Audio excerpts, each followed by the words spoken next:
Mario, lorsque les ingénieurs ont fait les plans du pont de Québec, est-ce qu'ils ont tout prévu? Oui et non. C'est-à-dire que lorsqu'on a reconstruit le pont, on a demandé que la hauteur du pont, la clairance là, sous la travée avec Oui, l'eau, oui. soit plus élevée. Ça a été refusé, comme les voies carrossables à cette époque-là. Bon, là, on avait un trafic maritime important à cette époque-là, hein, parce qu'on Oui. sait que la plupart des transports se faisaient par train ou par Par bateau. bateau. Il n'y avait pas grand route, comme on dit.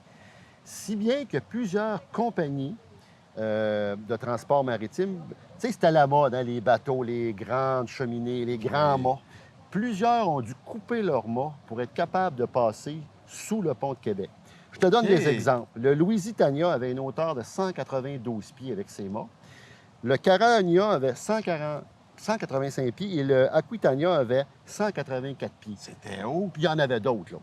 Donc, on a dû couper les mâts parce que l'espace pour passer entre les niveaux de l'eau et la travée centrale était de 150 pieds. Il y a vraiment un problème Donc, là. les égaux, on a pris le bord un petit peu parce qu'on a dû couper ces mâts-là pour être capable de desservir la population de Montréal à cette époque-là, qui était quand même importante.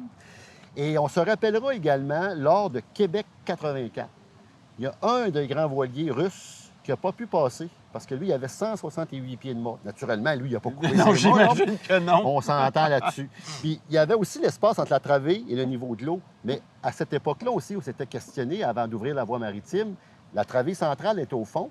Est-ce qu'il y a une clairance d'eau assez importante entre la travée pour pas que les bateaux accrochent? Parce qu'on ne savait pas dans quelle position elle avait tombé, là. Elle était sur le côté, mais il y avait quand même 190 pieds d'eau. Et ça n'a pas duré longtemps. Ça a pris comme 48 heures, puis on a ouvert la voie maritime. OK. Donc, c'est tous des petits faits, des petites choses qu'on se rappelle comme ci et là, à part les effondrements du pont de Québec.